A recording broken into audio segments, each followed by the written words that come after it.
Good evening. Welcome to the Southwood Mission. My name is Matthew. I'm the priest here, and I'm here with Greg Woodsby, one of our members and a musician. Julio is helping us out online, helping us to manage all of this sound stuff. And we're really excited tonight for this Mardi Gras and Ashes celebration to be joined by our new friends, Greg's old friends from Boston, from Grace Community Church Boston, the Stratford Street United Church. Led by Pastor Abby Henry. Abby, can you say hi to everyone so they can see you? Hey, everybody. And we're excited to be worshiping across New York and Massachusetts tonight. And we're, what's going on? Greg's, we're trying to know the sound. Oh, because now you can't hear Abby. Oh, because she's saying hi too? Oh, she's going to my head? So you're trying to do this across distances, you know, it's all good. So Abby was going to say something. I'm just saying it is. I do not like Zoom, but this is the best because I get to be lead in worship with my beloved Greg, and we have been doing this for so long together, and it's a really wonderful time to also be able to see his new community, even if we're a little jealous. Absolutely, and it's really great to meet the people who have influenced someone that we love so much here as well. And who is going to bring us some amazing music tonight. We have some guest musicians. We're going to do a mashup of sorts. We're going to try to do Ash Wednesday a night early, because Ash Wednesday takes us to one pole of our existence, right? Part of our incarnate humanity that we in the Christian tradition celebrate. And it talks about our death and our mortality and the limitedness of these bodies and these lives that we share, which also contributes to their preciousness. But since it's COVID, and since we've had plenty of ashes and death and downers for the last almost 12 months, we also wanted to partake in another amazing tradition of Mardi Gras. We want to bring New Orleans up northeast on this cold, wintry day. And so we're going to hopefully weave this all together so we can experience that full spectrum from death into life, sorrow into joy, and everything in between. And we hope that the music and prayers will all help you to have that experience. There's no bulletin tonight. This is a very experiential service that's going to be led through prayer and word and ritual and music. So really quick before we begin, I want to make sure that everyone has their supplies. If you got the invite, you'll know that we asked you to bring something that you could use as ash. It could actually be ashes or dirt or mud or makeup or Play-Doh or anything you have laying around the house that you can use to make a mark during the ashes. It doesn't really matter what the material is. It matters the intention we're going to put behind that. And then later in the service, we will celebrate communion led by Pastor Abby. So hopefully you have your greasy communion elements ready to go for the Fat Tuesday part of the service. So with that, we're going to jump right in. It's traditional to begin an Ash Wednesday service with Psalm 51, which is the great penitential psalm. And we're doing a song first, aren't we? We are doing a song first. See, no bulletin. So we're learning this on the go. We're going to sing Just a Closer Walk.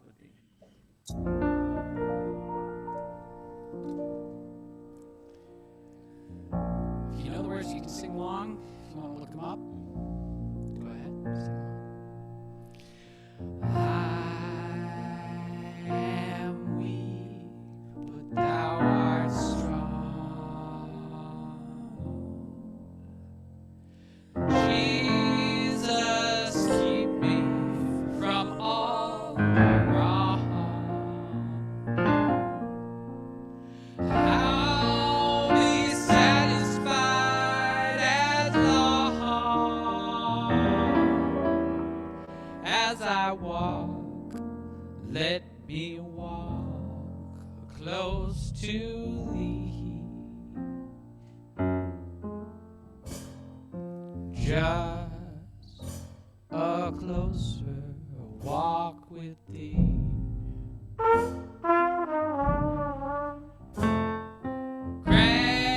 Granted, Jesus is my plea.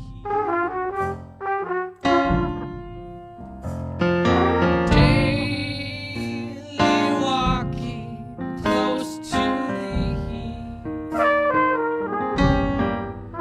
Let it be, dear Lord, let it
a closer walk with thee.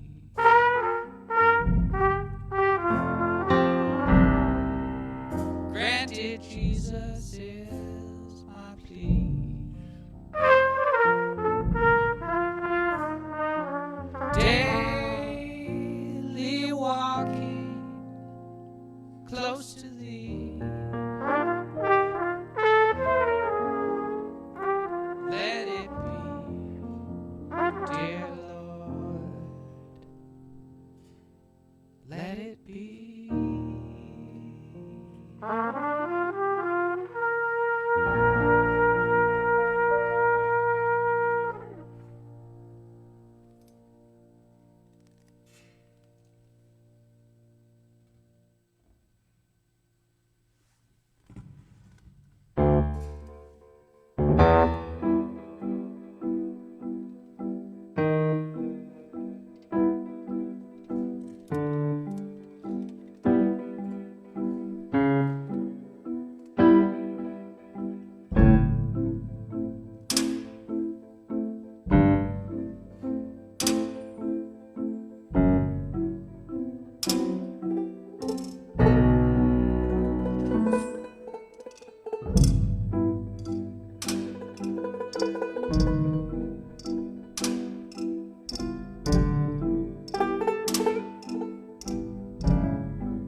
Have mercy on me, O God,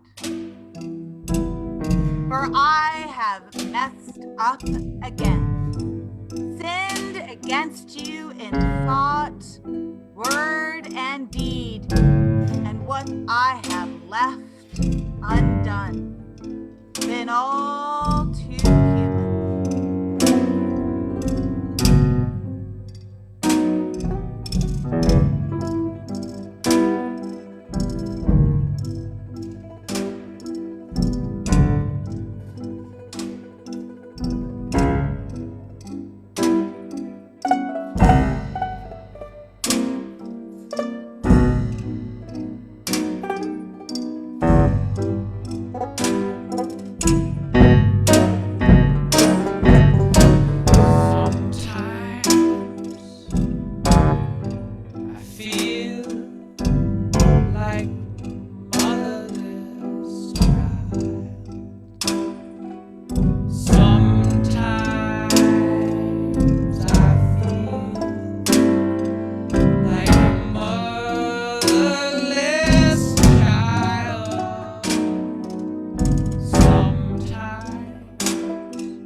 Make me a new heart, O God, and a right spirit. Can you break my willful plundering of all that is yours? If I got it together again, others would follow. I could teach, guide, and help, and I would.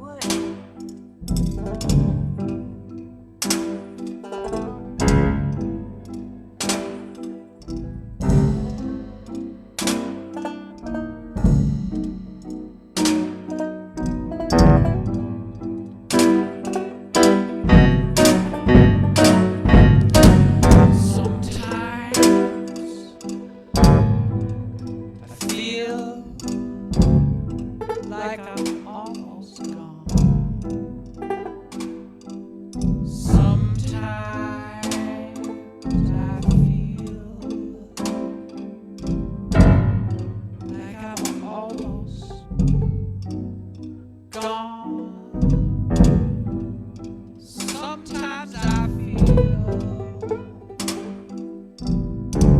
like I'm almost gone. Glory,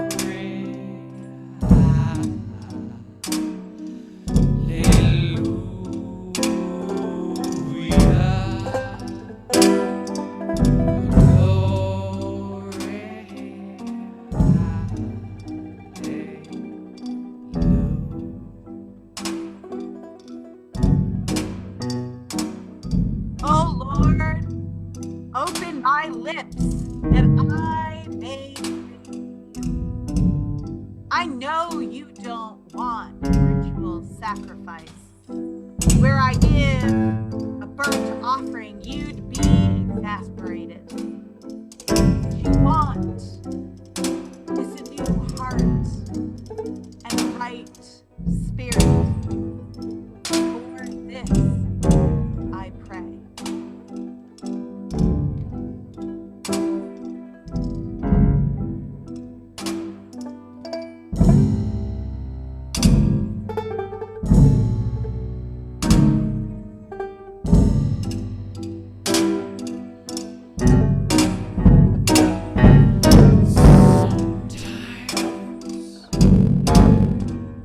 feel like a motherless child. Sometimes I feel like a motherless child. Sometimes I feel like a motherless child. Long way from home,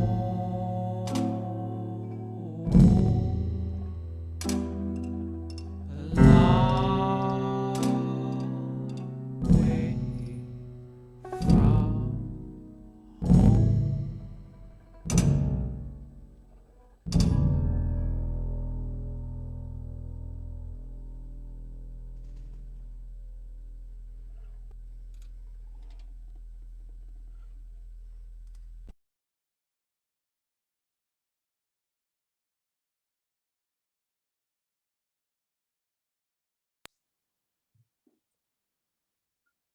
This time, I invite you to get your ashes and take my headphones off because, oh, they're echoing. Wow. To get your ashes that you're going to use, or ashes substitute, whatever it is you may be using. This is a powerful symbol and powerful ritual that our communion of saints throughout the ages has handed down to us. It's amazing that in our tradition, which is so focused on resurrection and life, also makes room for death, the acknowledgement that things aren't the way that they should be, that things are in need of breath, of help, of healing, and of restoration. As we put these ashes on our forehead tonight, we're doing so not as a way to mark ourselves as broken, bad, cast off, dying husks. We mark ourselves with a sign, the sign of the cross, the proof of God's never giving up love for this world that God made good, God delights in, and God longs to bring to life again. It's a paradox, marking ourselves as mortal, recognizing that death puts a timeline on our life, that the scarce resource of life makes it all the more precious. But we also mark that even something as insignificant as a human life in the scope of the universe is so infinitely precious, is so infinitely loved, is so infinitely good, that God would rather die and give up God's own life, then let us refuse the invitation of love that is always there for us. And so when we mark ourselves now, it is not only to acknowledge that to dust we are and dust we shall return. It's also a commitment to liberation, to liberate ourselves and one another, to accept God's liberating love, to cast off all that is not life, knowing how short and precious it is, to embrace the gift and the opportunity to live fully, to live deeply, to live faithfully, and to live for the sake of cultivating and giving life to others. And so I invite you to be present to the full range of human emotions that you might feel. Maybe you're still feeling a lot of that COVID shame that we talked about on Sunday. That shame that, it's been a hard year and I didn't use my time all the right ways, or I didn't get everything done I hoped to get done. Didn't help all the people I wish I had helped. Maybe you're just feeling heavy, knowing that there's work you wish to yet do and have no idea how to begin it. Maybe you're just feeling the realness of death for people we've lost, the aging of our own bodies, or the loss of our own health.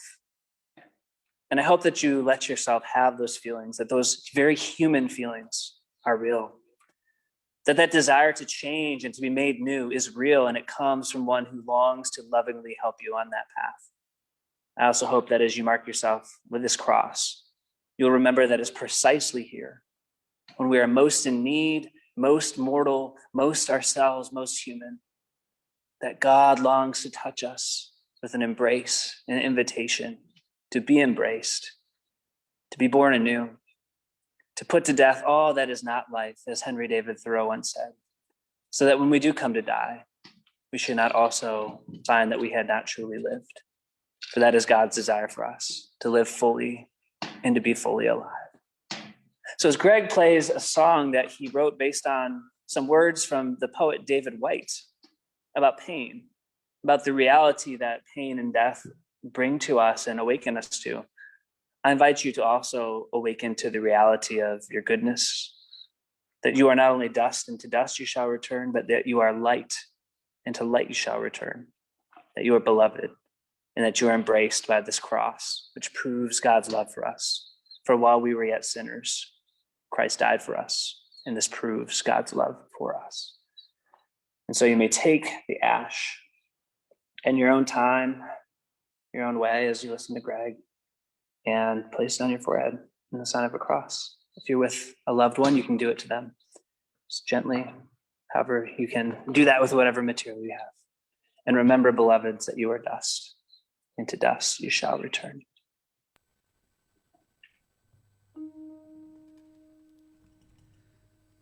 Pain is the doorway to the here and now.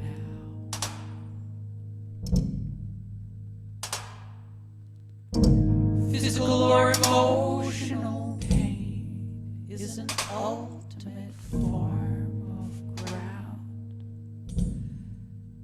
Sane to each of us, in effect, there is no other place but this place. No other body than this body. No other limb or joint or pang or sharpness or heartbreak. Just this searing presence.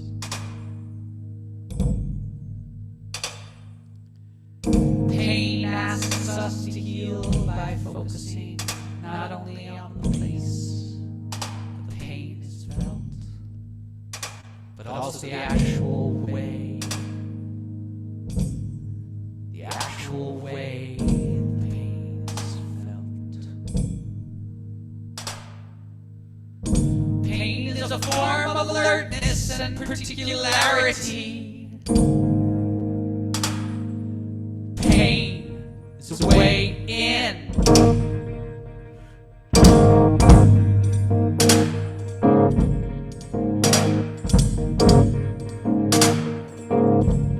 his way in.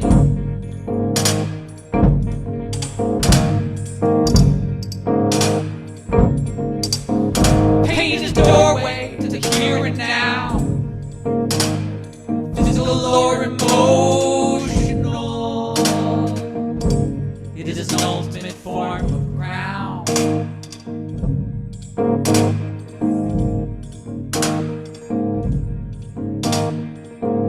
Saying to each of us, in effect, there is no other place but this place. There is no other place but this place. There is no other place but this place. There is no other place or ground. Pain is waiting. Pain is waiting. Pain is waiting. Pain is waiting. Pain is the doorway to the here and now. To the here and now. There is no other place but this place. There is no other time but this time. There is no other place but this place. There is no other ground.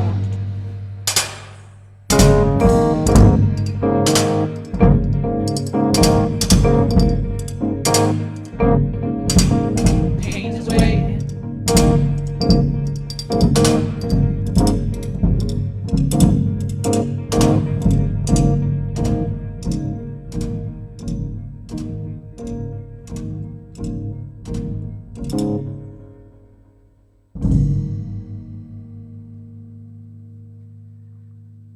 Oh God, we are worn out. Lord, we are so worn out. We feel like we are walking through ashes. For this year has been one in which we have been reminded how fragile life is, how tenuous the world, how intimately connected. So help us hear the words that Matthew spoke. Not only are we dust, and to dust we shall return, but we are light, and to light we shall return. We are love, and we are connected to you in that mystery of love. And so God, even here behind Zoom screens, through social isolation and quarantines, you have connected us to one another. And in those connections, we have been intimately reminded of how connected we are to you, how dependent we are of your love, how your mercy is endless and your grace is the very breath we breathe. So hold our weary hearts for us.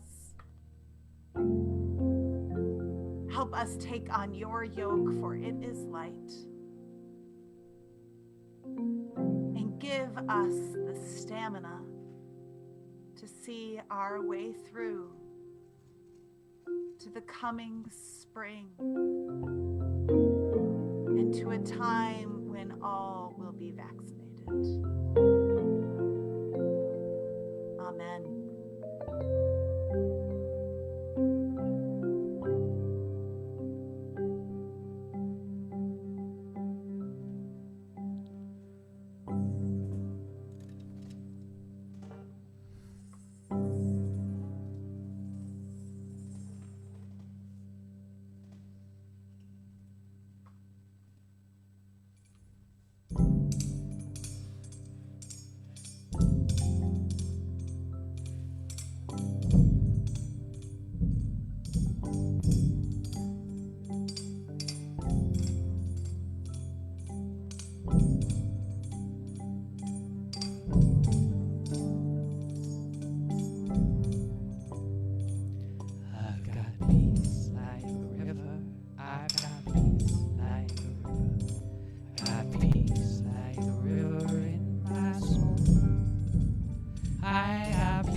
I got peace like a river. I got peace like a river. I got peace like a river in my soul.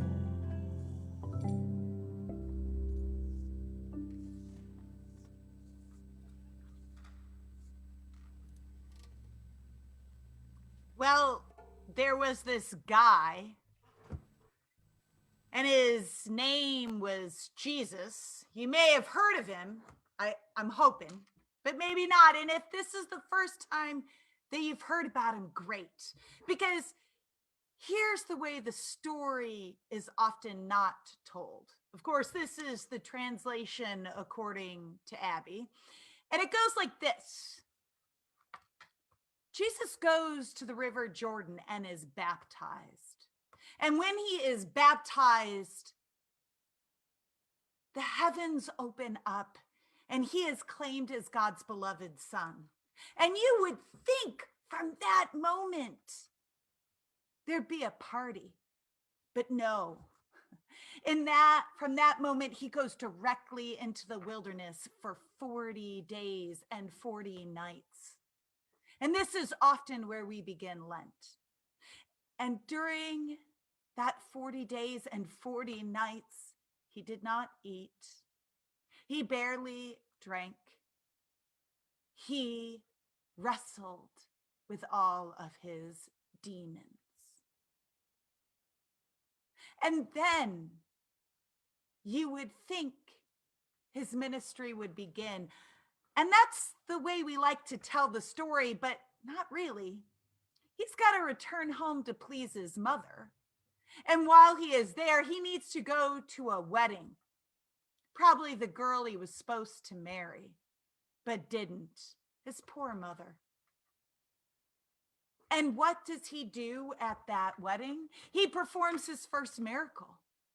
He turns water into wine. I've always wondered how those teetotaling Baptists told that story. You see, Jesus went from being named beloved to the wilderness, to the abundance of a wedding feast where he turned water into wine to make sure the wedding party could party. And so often we tell the story of the upper room in a way that doesn't speak of the whole story. Yes, Jesus had been weary from a difficult week in Jerusalem, preaching truth to power. But then he was in this lavish upper room, probably the nicest accommodations the disciples and Jesus ever had. And they were sitting and they were feasting. And in that moment, he spoke the story which is so familiar to us that we remember as ritual. You see, all of these things are back to back, pandemics and vaccines. Nurses being the only person in a room when a COVID patient breathes their last. Yet when they exit the room, there the rest of the medical team is to lift them up in love. You see, they've got it right in New Orleans. I'll take snow and Rochester, Buffalo snow any day over a hurricane, but this is how they do it in New Orleans. They go to that funeral with that music, slow and heartfelt and open and breaking, and then they return from that funeral. Oh, they return with the same music, but with the power and beauty of that music, still heartbreaking and open and vulnerable. But life is never partitioned off into neat boxes. Jesus' ministry wasn't neat boxes. It was wilderness and weddings. It was being claimed as God's beloved and dying on a cross, and wham, 2 days later, risen from the dead. This is the story of human life. It is Fat Tuesday and Ash Wednesday. So now I invite you, and I'll make my husband go get my kids, because there are a lot of them in this house, and being not a buffalo pole, but being like a pole, I got my buffalo Polish donuts. They just happen to be from Boston. But here's the deal. How did communion become some little wafer? Some tiny piece of bread? When did communion become something that wasn't abundant, joyful, gras, greasy, fat, over the top? And let me tell you what's over the top. Pashki donuts. So's bacon, or whatever you might have, but make sure you bring it out. Now, if you want to do it really well, you want to make sure you don't eat politely. That's not what abundance is about. It's not in some little nice box. Abundance overflows. So listen to this story and hear in this story the abundance that is present. Jesus was in the upper room with his beloved friends, and he took bread and he broke it. He said, "Take, eat. This is my body broken for you." And in the same way also, after licking his fingers, he took the cup and he said, "This is the cup of the new covenant in my blood. Drink of it, all of you. For these are the gifts of God for the people of God." Not for some people of God, for all of God's people. Those who are in the middle of the wilderness and cannot find their way out, and those who are feasting and dancing. For it all mingles together. And now, in this moment in our lives, we need to be reminded of that abundance. We cannot wait for the pandemic to be over. We cannot wait for the ashes to be put away. We need to celebrate the abundance of life in God now. All things are ready. Going down to New Orleans, I want to see that Mardi Gras. Going down to New Orleans, I want to see that Mardi Gras. When I see that Mardi Gras, I want to know what's carnival for. Going down to New Orleans, I got a ticket in my hand. Going down to New Orleans, I got a ticket in my hand. When I get to New Orleans, I want to see that Zulu King. Down to New Orleans, right on Rampart and Dumaine. Going down to New Orleans, right on Rampart and Dumaine. Gonna make it my standing place until I see that Zulu Queen.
Pastor Abby, you had the buffalo snack. We had the Boston snack here with the Dunkin' Donuts. It's kind of cool. We didn't even plan that, but we did it anyway. It's really cool. That is pretty cool. I just want to know in Rochester if they do paczkis too, if that's just buffalo.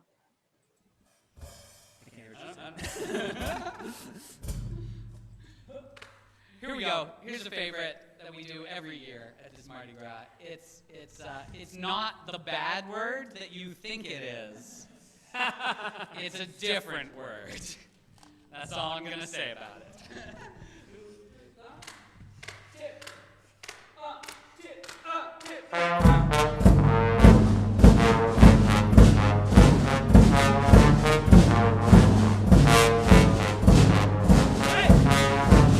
Feel like funkin' it up, feel like funkin' it up. I feel like funkin' it up, feel like funkin' it up. I feel like funkin' it up, feel like funkin' it up. I feel like funkin' it up, feel like funkin' it up.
Feel like funkin' it up, feel like funkin' it up.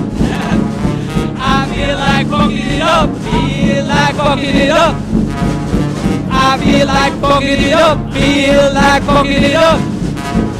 I feel like funkin' it up, feel like funkin' it up.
this where we like benedict and send people away? Yeah, I think so. Move that other mic away. Oh. No. Keep that one. Just move your other mic away from you. Yeah, just push it out the other way. No. Stop. It's hard enough to go to Boston, but it's hard to also do it safely distanced at however many 12 feet we are apart. Want to thank again everyone for coming out tonight. Thanks to Greg, especially to Greg Woodsby, and to Vinny and John Mead for providing some music for us, to Julio for taking care of our sound and coordination, and especially Pastor Abby and our friends in Boston for joining us here tonight, and a shout out to the Southwood Mission. It's really cool to come together. Not only are we united in our mortality, but also in our ability to dance and to celebrate in the joy that we long for and can make actual between us here tonight. And so we're going to send you off with a sending. You don't have to go home, but you can't stay here, as they would say. But please don't go anywhere you shouldn't, especially if you may have COVID. But that's okay, because you're still beloved anyway. So know this, that though you are dust, and to dust you shall return, you are also beloved, and you shall never stop being the beloved. That you are light, and the light shall never fade from within you. That though we will die, life, everlasting life, abundant life, joyful life, delightful life, the life that God longs to give each one of us, is growing from within us and longing to be full in us. And so may we go forth tonight marked not only with death, but with hope. May we go forth not only aware of the end, but also full of beginnings. May we go forth knowing that beyond a shadow of a doubt, though the world is broken, it is also beloved. And so are you, and so am I. Amen. Amen.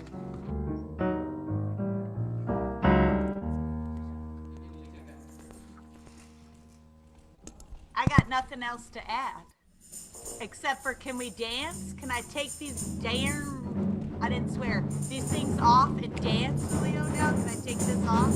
Okay, I'm ready. Play it.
Hey, and also just wanted to thank everybody for coming out. Thanks, South Wedge Mission.